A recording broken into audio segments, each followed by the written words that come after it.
KOTA hand drill. It's a this is horseweed. You can also use mullein, sunflower stalks.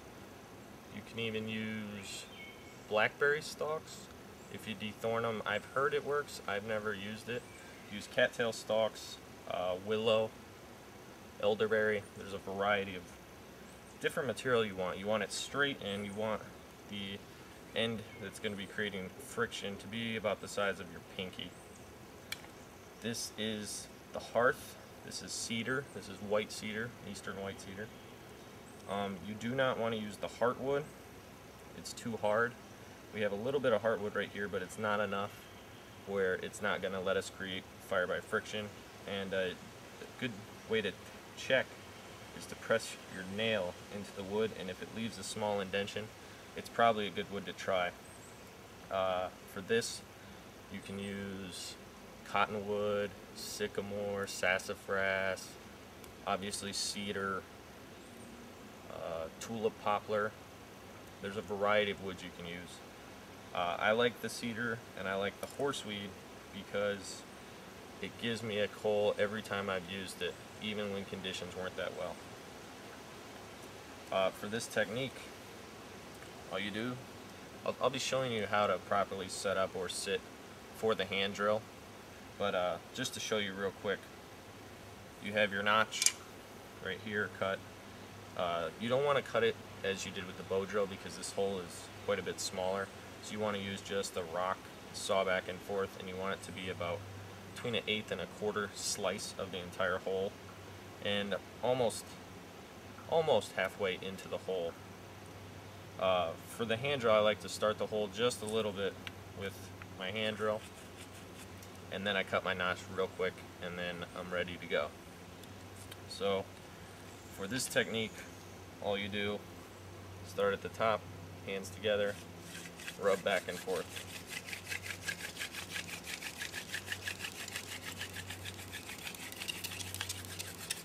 Get to the bottom, quickly go to the top, start again.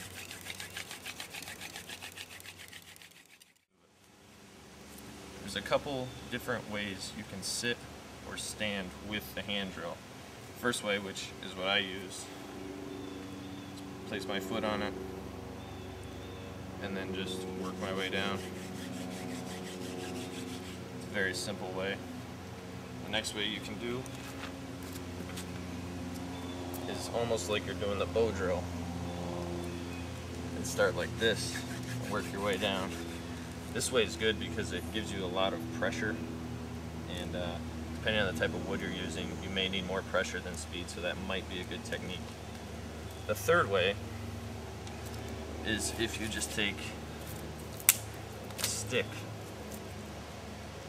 and press it and then hold it down with your knee, and then use the hand drill like that. And that's good if you're not very flexible, and also if you need more pressure. So we will get started by I'm going to use the sitting method. There's a couple things to remember with friction fire. One is speed, pressure, and then oxygen. So you may see me towards the end, I may hold the hand drill like this, a little more out rather than straight up. This is going to allow the coal to have more oxygen to actually, it's going to be the dust pile, but it's going to give the dust pile more oxygen to form into a coal. The next thing I want to show you is called the floating hand drill technique. With this, you never go up and down, you stay in the center. And how it's done, you push out, put your hand up, push out, up.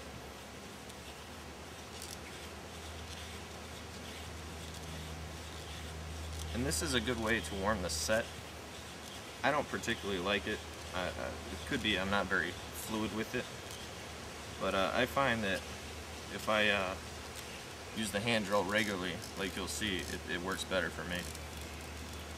So we'll go ahead, we'll get started. I'm going to start off slow, and then once I have the coal, or once I have the pile of dust that's going to turn to a coal, I'm going to go faster with more pressure and try to get the coal.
There we have fire by friction using the hand drill.